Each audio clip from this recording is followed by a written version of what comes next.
It's sending one goddamn Sheldon. One. That's it. That's all I'm gonna get from Twig for the entire game.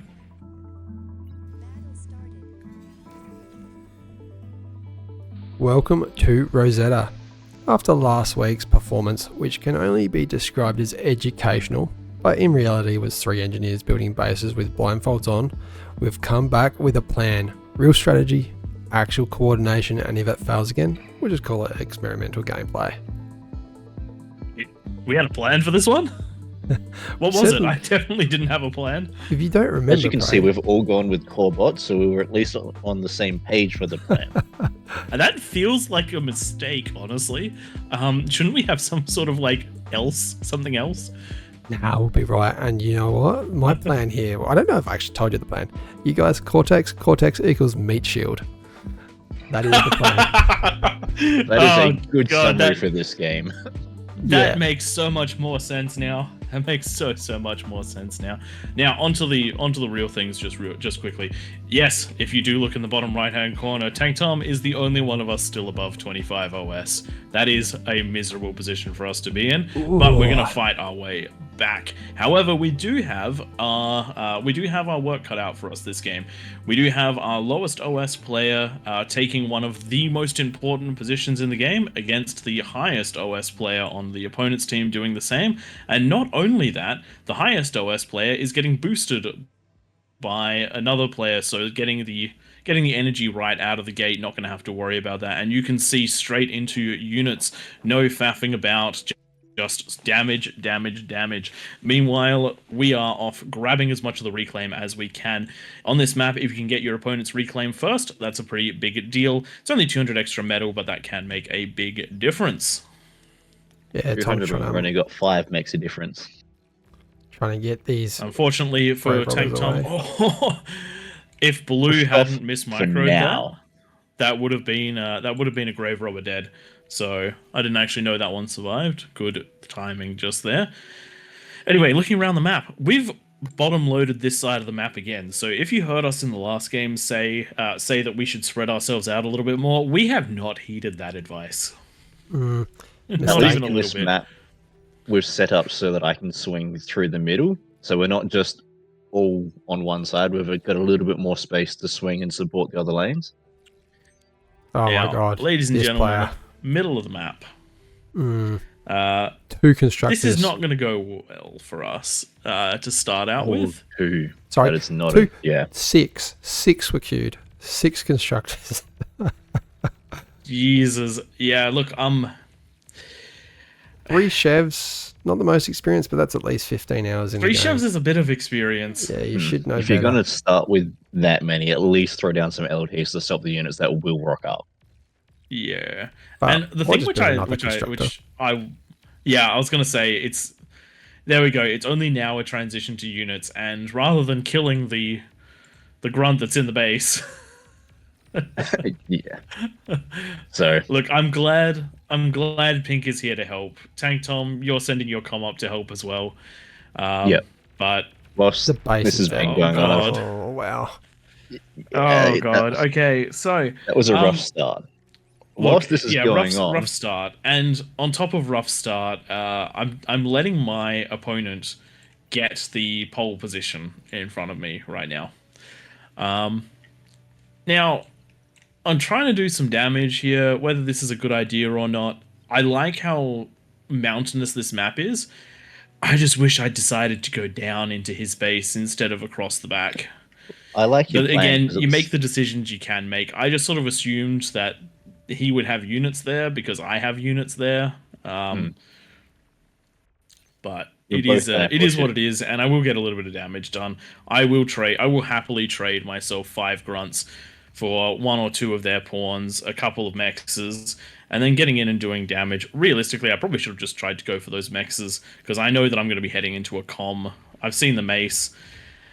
Bit of mismicroing here. Kill with the mace, you just run onto the eco. Yeah. I mean, realistically, I should have killed the mace, because it's so low.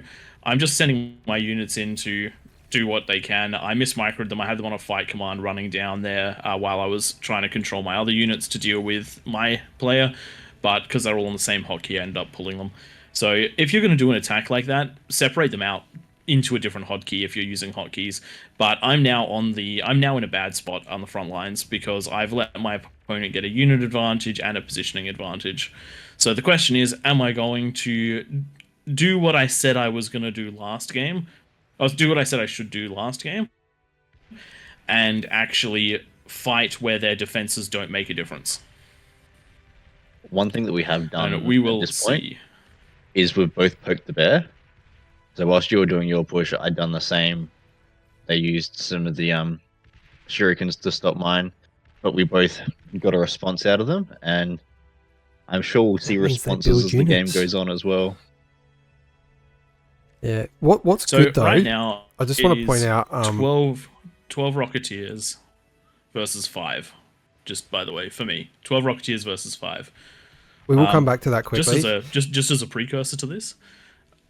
Oh, sorry, what were you going to say, Twig? I was just going to say that because of your push, it meant that this player has panicked and they're just going into units, meaning that I'm getting to scale much faster than them. T2 Lab coming up compared to purple going out on front line. I mean, green also behind, so yep, that's an update on the meat shield. Let's jump back down to your lane.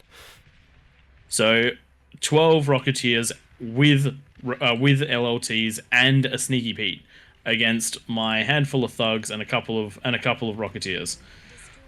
One thing that we did well this game was communicate.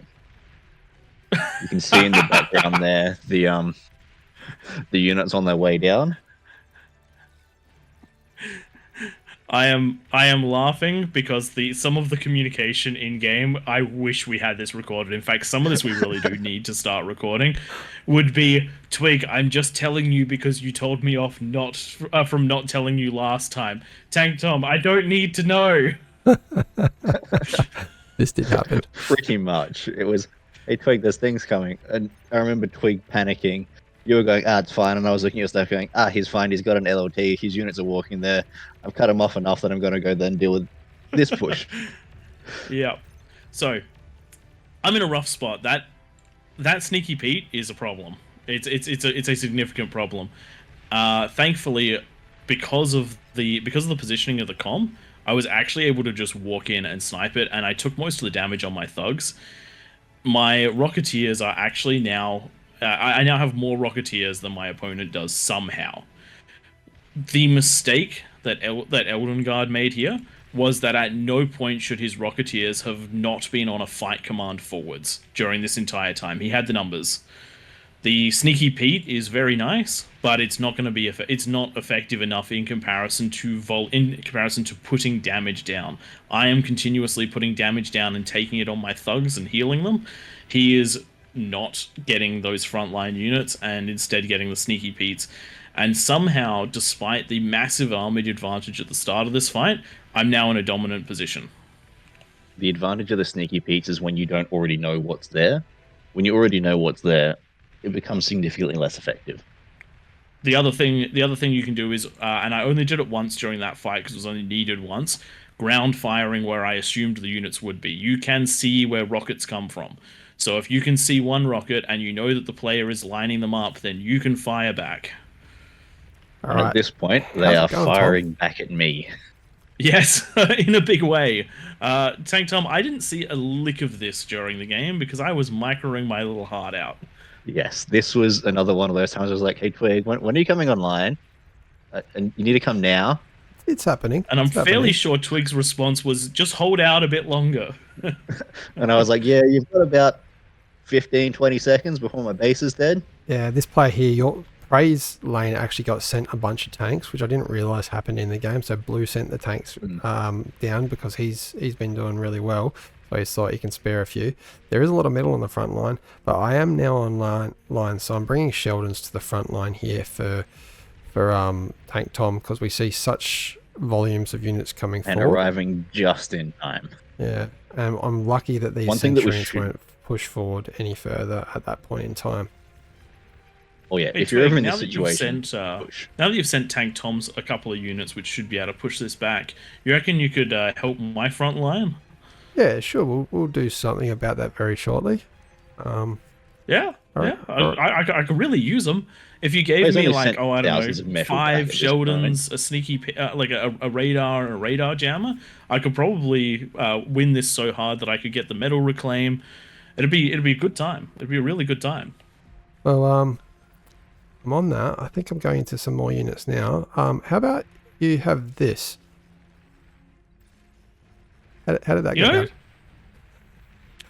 You know, there's like one of the big advantages of playing with friends is that they usually help you and you stick together and it's a good time.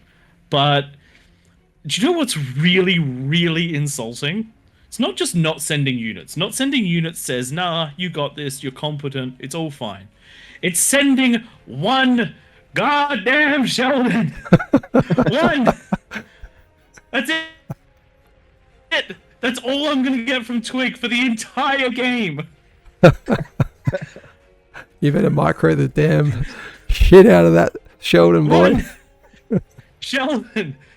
You know what the funniest part is? It's actually going to be ludicrously critical. Like, you don't even understand how much of a difference one Sheldon is gonna make. And Tom, and that's the worst part.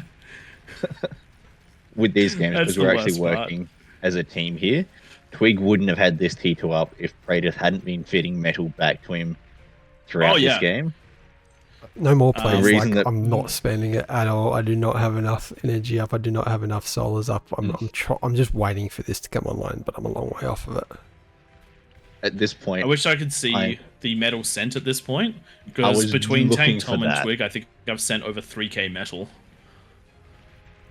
Yeah. And that's the reason that we have an army standing here holding off these 2 players. Hey, look at him go. I was like, look at him go. If I send enough metal to Twig, Twig will send me more than one Sheldon. You're doing well, and you're taking 2 players' attention here. Nope. Oh well. I have build units. I have the advantage up here because I've been able to hog all these Sheldons, meaning that Trout has pretty much lost their entire army. Blue's now falling back. It's meant that Tom's been able to completely jump up and help Brown here, who's very much struggling. That's a huge amount of build power for just plus 17 metal. You do not need that. Oh my god, that's a lot for plus 240 energy. Yeah, I'm a bit worried. Yeah. Eco's ahead of us at this stage. Tom, how many Sheldons do you have? None. Twig has a bunch in front of me. About 15. Sorry, Twig, how many Sheldons do you have? I have 15. 15. I'm doing well with them. That's really interesting. 16. Twig, how many Sheldons do I have? One very effective one. How many Sheldons do I have, Twig? Look, it's got 3 kills. And speaking of being very effective, it's actually about to make its weight in gold right now. These couple of shots onto the Sneaky Pete make all the difference in the entire game. Yeah, hitting that commander as well is just like he's getting scared. That's taking off, what is it, a couple % every shot. This advantage by having one Sheldon. Oh shit, there's a fat boy. Don't worry about that. I'm not going to go there. Yeah, has meant that you're easily. Oh no! If only my backline player gave me more T2. It's going all right. I feel like we're doing well. It's been 4 versus 2 down here for most of the game. We're microing quite well up here, pushing these players back here, and just with the metal that we've been able to reclaim as well. I know with Prey just sending it continuously back there, like you can see. There you go, 3,000 metal to Tank Tom. Yeah, it's meant that I've actually finish off the T2 left. I can build an advanced geo and a fusion at the same time, just with all the metal these guys are sending around, and that is really going to catch us up on eco. You can see we're behind by 50% on energy, and I mean the metal, that's all about reclaim at the moment. It's not looking too bad. I'm just going to point out my player has just called for help twice, even though they have a second player with them, and they're just up against me, who's sending all my metal away from this front. And because of the pressure we're putting on in the middle, there've been basically 2 players fighting, sort of me and Twiggish. We've been able to hold enough aggro in the middle that there isn't any support that's available to come down and reinforce the player that you're against. Yeah. Brown is coming online a little bit. He's actually microing stuff now. So good job for holding out. You didn't lose your base at all for the entire time. Obviously a little bit to learn. I suggest getting onto some of the tutorial videos of Beyond All Reason, especially when you're in such a critical position.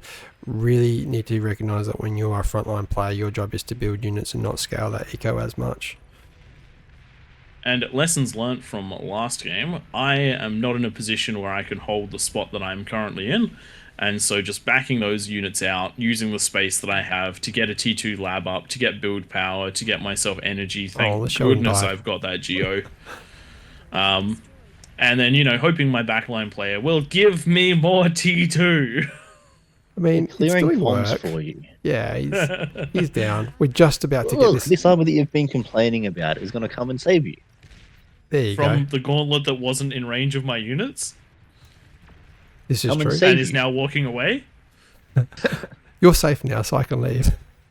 I am more worried about this player here. It is getting to like the 15-minute mark of the game now, so I'm just assuming that this mech is up and online. That is 40 metal per second into Blue's bank. So once this 2T comes up, do we have any sight of this? I cannot remember this game. No, we don't. God, ours is still only T1. Yeah, it's I didn't problem. It up. Something which is really interesting about this player has, yes, they have 40 income from that one mechs. They only have 40 income.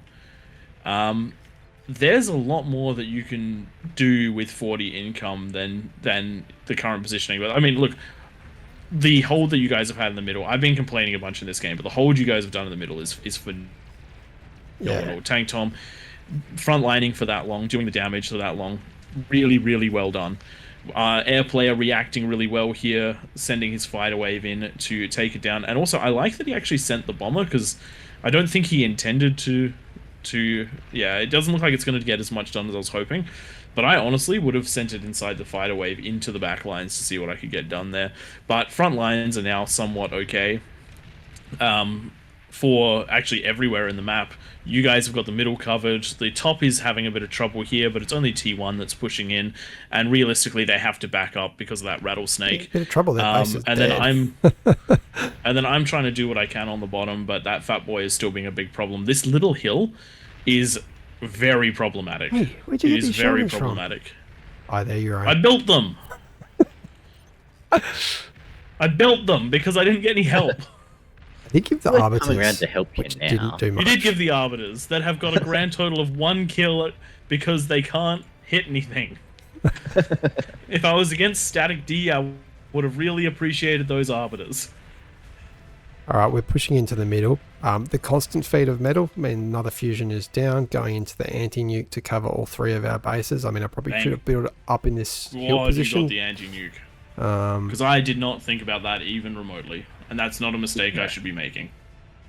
That is my job. And again, though, if you look on the other team, only 1 anti-nuke on their whole team. Yeah, we got 3. It is not looking good down south, so we're on the clock now. I remember thinking in game like about this. Luckily, this player here, this cream player here, has 2 fusions hiding in the corner. Massing. Like huge amount of shots. Where's the build power for that? He's got a bit. No. Where is the build power for that? Where did he build them from? That is a great question. That must have taken a long time. There's no way. There is no way that a single it must have been with his Oh, there we go. There it is. The 2 additional T1 builders and the com. That is what he built that with. To get it up. Yeah. Okay. Okay. Maybe it there's worked. some switches. So yeah. I'm not gonna bash it because it worked. All right, we're putting on the pressure now. T3 coming down thanks to you guys. Didn't even have to reclaim my T2 lab because I had so much metal. I'll do that shortly to put out Shivas. I was going to go into demons, but then I thought, no, we need something that's going to push through and do some damage from distance. The only problem with that is they don't have anti-air, and right now air is one of the biggest threats. Tank Tom, you're about to feel the pain again. Tell me what happened to your Sheldons. Yeah, they died. They did a lot of damage, but they died. They died. And what have you done to help poor Tank Tom in the middle? Hey, a lot of damage. You'll be fine. Don't worry about it. You got this. You just hold. You're good at this. It was something along the lines of how it went from memory. Look at all these fiends. But I remember panicking right now and like thinking, don't pull your com back, just send it in, get as much damage. And it actually did quite a bit of damage, just shutting down what was there. It did good damage. And there's nothing here that's going to be a problem. That was a proper Tom bomb. Yeah, that was an intentional one, rather than pulling it back and blowing my entire army. Speaking of intentional Tom bombs, definitely don't insert a clip right now of the most amazing com explosion of all times. All right. Twig's slow response was just like, Praedyth, why? Now I have to go and find that and put it in and edit it. I reckon I'm just going to edit you talking out. or I'll do the typical Aussie approach of being lazy and doing nothing. Okay. Well done out of the cream player. Here first. If there's no clip there, Twig didn't put it in. Yep. The cream player has managed to defend here. Pink has been doing really well, jumping back and forth. That is the messiest base I have ever seen. Oh my god! I stuffed up so bad just here, by the way. That Geo was 1% off of being a T2 Geo to explode. But probably wouldn't have taken out much base. It wouldn't have taken anything out, but I didn't know that at the time. All right, pushing up over this edge. If we can get this base dead, that's going to be really important and even up this playing field. Nicely done out of Dr. Werner here, just pushing their base back here. They've still got enough eco. They're ecoing up, knowing that this player is back on the front. And yeah, take those mechs ASAP. Good point made out of the player here. I gave you some Shivas. I gave you Shivas. Yeah, thanks. A couple of things I want to talk about here. The air player covered my push here, and even though they did lose to the green air player, that was still a phenomenal, like, pre-covering. The mistakes I made here were that these Arbiters, I didn't just blind fire them into the base when I was in a good position to do so. I just used fight command on everything. So that's a point where you can get a lot better. The Arbiters have such range that you really can blind fire. You know there will be mexes on the mexes. If you can see things like the lab, you know there'll be build power nearby, so you can just blind fire onto them. Can I just point out, sorry, Prey, I'm going to jump in. Something that you cannot miss here as a player that Prey's done perfectly. He has enough Sheldons on the front line, and it's something that we've done for, not great in previous games. He has just thought, stuff it, don't need T2 anymore, there's enough up here, just going into spam, putting all the metal into the spam, and that is giving him vision, that is cleaning up all the crap coming towards him, and... It also gave me 2 fusions. Yeah, and so really good choice that you don't need to just keep adding to the army once you've got an army. And I now have the Shivas to frontline for me with this big push coming in. Unfortunately, I didn't react well enough to the air. I do have some Manticores, but they were not in position. I've put down a few Thistles, but Thistles do not really do damage against. I have turned this invisible, just by the way. You can see it. Invisible. It should be cloaked. It should be cloaked. It should be cloaked. It should be cloaked. It's not. It's dead. I do not know what I needed to... If anyone can explain to me what I needed to have done to have that cloak in the few seconds it's supposed to have cloaked in. It still cloaks if it's taking damage. Did you accidentally click to shoot one of those? Because the commander looked like it was aiming at the planes, at their gunships. It probably kept shooting them. I probably needed to put it on hold fire. That's probably what it was. I mean, I was so confused in the game though. I was like, I thought I'd done all the right things. I had the Manticores. I put down the Thistles. I thought I'd set my comm to invisible, but unfortunately, even when you try to do the best you can, it doesn't always work. But the 3 Shivas frontlined hard enough that I was able to push back that reasonably large assault. There's 12,000 metal here. Something that I want to point out, my build queue is 11 Grunts to 1 Grave Robber, which means that I am constantly getting out the Grave Robbers that I need to eat this metal. You can do whatever ratio you want, but the important thing is that it's somewhere in your spam you include the Grave Robbers just so that you have them to get the reclaim. You can see that on the top side, there's been a good push of those Sheldons getting in deep, wiping out a base there. They identified that there was a gap in the front line and not a whole lot. And whilst this entire army is going to die, they've punched in rather deep. Yeah, they've done a good job. If only there were a few AAs in here, so perfect response there, air players. Even then, though, this many wasps will kill archangels pretty quickly. Does he get the... He doesn't see the eco. The D-guns! The D-guns! That got cleaned up in robot time, actually. Nicely done. But he has got a similar amount already building up, ready for another push in his base. And whilst that's been going on, it means that there's less pressure coming down into our half of the map, which means that we've had a chance to push forward again. That's one of the things that's happening this game is a real ebb and flow. Constantly pushing in and pulling back, trying to trade efficiently. Something things that we could be doing better right now. If one of us had an Armada comm, we would be able to put down. I would be able to put down. I asked for one so many times. Many times I asked for those. The teammates just would not give them. So part of the 30 journey is actually looking at what we need to do to improve. So right now, I'm doing a good job with the spam and the T2. But one of the things that is going on right now is we have Twig's T3 with nothing in front of it, so it's just taking damage that it doesn't need to take. I should be redirecting my spam to deal with that, because this T3 is actually a win condition. There was enough here that if at full health with spam in front of it, it would have been able to push in, and that's not something that we did. The other things that were important to do, if we had planned things better, we might have had a more diverse comp ability. But the one of the other really big ones is look how many mexes are in the middle of the map that are unclaimed.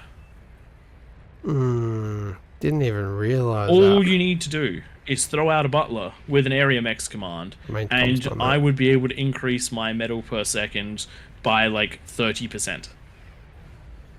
Yeah. And this is safe stuff. We didn't do it, and we should have. We 100% should have. The reclaim's doing really good. Tom's spam is doing really good, especially those manticores keeping the wasps under threat, because that's one of the biggest areas that we need to deal with right now. Pushing in, doing damage. We've done a lot of things right this game. The defense in the middle when we had a critical player that was damaged, all of that is really good. But we have the area control now that we should use it, and we didn't. Man, that nuke is clutch. I don't know where they're going to go. But are you target firing that? No, it's just going to happen. Wow, that would literally, yeah. I reckon that's 3 seconds from... We heard it, and the call was push harder, kill it. If it's dead, it Thankfully, if you look at the map, we're almost entirely nuke covered. Yeah, just this player here, which, I mean, that would have hurt, but they're not going to get that back eco.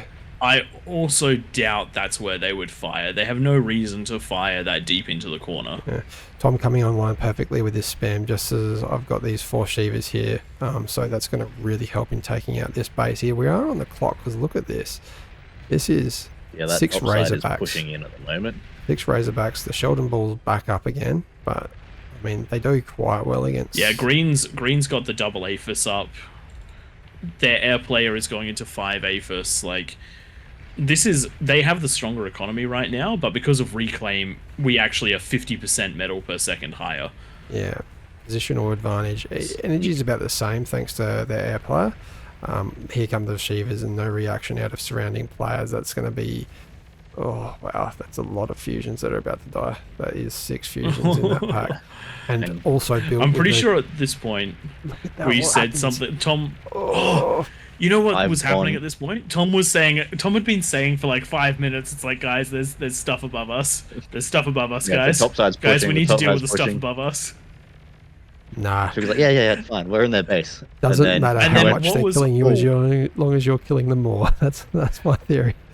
And then what was it that you and I said at basically the same time, Twig, which is about when this explosion happened? I think it was something along the lines of, "Hey Tom, can you hold the top?" Yeah, that's it. And he's going to do that. I think I told you you're on your own for your push. I'm going to go stop the top, and you guys are like, "Oh yeah, maybe you should go do that." I was like, "Oh god." The good thing is it's been base trades, so the same has happened. Green and our air player dead, but their equivalent players also dead, and now we're just trying to push up into their main eco.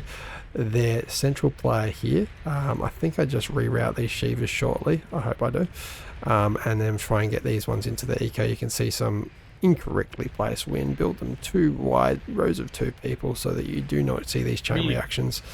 100% accurate, but Shiva explosions also do chain react wind very well, so it probably wouldn't have made too much of a difference here. But best practices are best practices. While we focus over here, I was just going to say that the base that is the Pink's base, he had all those converters next to his eco. That will make the booms happen so much more. This is going to be really Twig, go! Is it, why? Nothing got there. Nothing got there. Oh, not quite. That's actually a really good spot to have that energy storage and the anti-nuke, because it was a buffer. If you look on the other side, 28% for one of those converters. That could have been massive. I like how, Tom, you didn't get your pick, so you've just gone into like a billion rascals. Look, it's not wrong. Are cheaper the rascals and faster, so for core, they are my preferred spam. Yeah. Yep. And at the end of the day, they just like ticks, they will trade efficiently against Razorbacks. If you didn't know that, the same money in ticks will beat a Razorback handily. This is going to be quite an efficient trade out of Cool Commander's actually going to do alright with this because he's got the vision and these Sheldons are not target firing anything. So even though it probably tripled the army value out of these guys here, Com right in the middle, that's dangerous. Yeah, this little ball is out damaging this massive ball just because of that spam. You need to spread these units out. So much of the game winner. And I've identified that because the spam's coming in lanes, if you can mass spam in front of it, then you've got a good chance of stopping the reinforcements. Yeah. But you can see those bed bugs are coming towards that Sheldon ball at the moment. And if they land, that is going to be utterly devastating. 18 bed bugs. Well, I reckon that's a bit of an overinvestment. I do like it. I genuinely do like it. But they're going right into the shots. Oh, no, don't do that. Don't do that. Oh, clutch. That air came in absolutely clutch. Oh, my God. Speaking of air, the funny thing is, I've just gone they were told to... Those hailstorms were actually on an attack command on the Sheldons. It just happened to be that they flew over the top and killed the rascals. Sorry, not the rascals. The little bombs. Bedbugs. Bedbugs. Thank you. That was one of those. We thought that might have been intentional in game, but that was clutch. Twig, on the other hand, this is actually clutch. Sending one bomber in to let them know that bombers are coming, so they can react to it, and then the rest coming in to try and clean up. Yeah, probably wasn't the best play with that first bomber going through, but it did give me vision of the APHIS, and I knew I had enough T1 fighters. I can't remember the number. Feel free to leave it in the comments if you know. Kill an APHIS. But that's what happened, and it was enough to... Do we have a short on that? I don't think we do. We should have a short on how many bombers it takes to kill certain things. It's a good idea, actually. Feel free to make it. I'll do the editing if you guys give me the footage. Look! Someone who actually gives units when they're needed. Tank Tom, how many Shivas do you have now? Less than my radars and jammers. And who gave those to you, Tank Tom? I mean, it's a P scoreboard. Me, it wasn't Twig. Okay. This is actually something highly, very interesting. Before we leave this one, Tank Tom, at the end of the game, you had 25 radar jammers and 25 radars. This is where your Q mode is really important, because you could just set that to have a certain number of each unit on the field at a time. That's a fusion, and it's also taking up what's the energy that it's taking? It's taking 2,000 energy just to run these. Yeah, so bear that one in mind. That's a really important part for your quota mode. If you're using if you just need them to protect other units, then quota mode them. Any last thoughts before we close this one out? I reckon it was fun. I do want to have a look at that damage dealt graph, though. Was much better in this game compared to the last ones we did. Yeah. And you can see that in the responses that we had between us. We played right more like a unit. Yeah, and even though I complained about you guys about two versed for that game, 2 verse 3, 2 verse 4, and it meant that I got to be greedy, and that greed meant that we had the advantage over our opponents for most of that game. And look at that damage. Well done. Here's a gold sticker, mate. On that note, we hope you guys enjoyed it. I'm always happy with those ones. All right, catch you later, guys. See ya.